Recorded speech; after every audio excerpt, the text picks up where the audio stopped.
শুরু করা যাক আজকের গল্প। আমরা জানি এবং দেখতে পাই হঠাৎ পাথরের মাঝে বা কান্দরের মাঝে, যারা আমরা যে ভাষায় বুঝি, বাড়ি থেকে থাকে বা বাসা থেকে থাকে বা থাকে। তো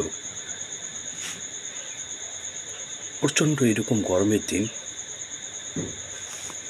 একটা কান্দর বাড়ি বলেন আর পাথার বাড়ি বলেন, যে শব্দেই আপনারা বোঝেন, এইরকম পাথারে দুই সাপ, হ্যাঁ, যার কথা শুনলে মানুষের শরীরটা রিরি করে ওঠে। দুই সাপ পানির জন্য খুব ছুটাছুটি করছে। এক হচ্ছে গোখরো আর এক হচ্ছে ডারাস সাপ। এরা আসলেই দেখতে আলাদা হলেও এরা একসাথেই কিন্তু থাকতে অভ্যস্ত, এটা নিশ্চয়ই আপনারা জানেন।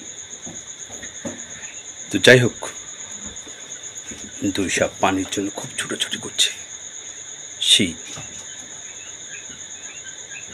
পাথার বাড়িতে কোনো পানি পাচ্ছিল না ওরা।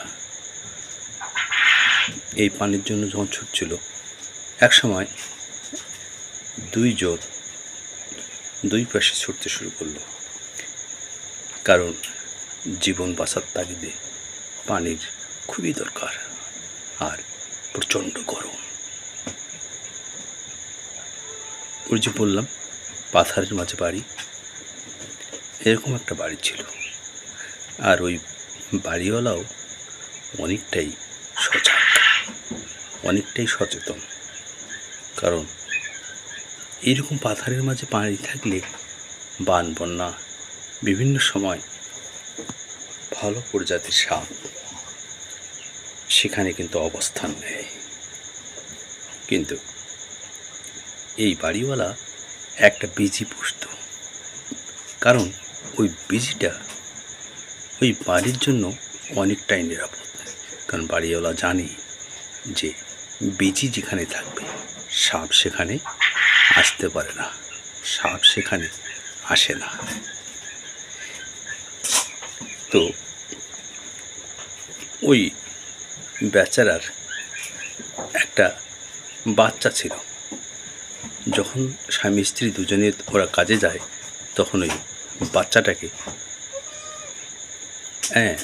খেলা দেওয়ার জিনিস দিয়ে বেজিটাকে সামনে বেঁধে রেখে তারা কাজে যায়।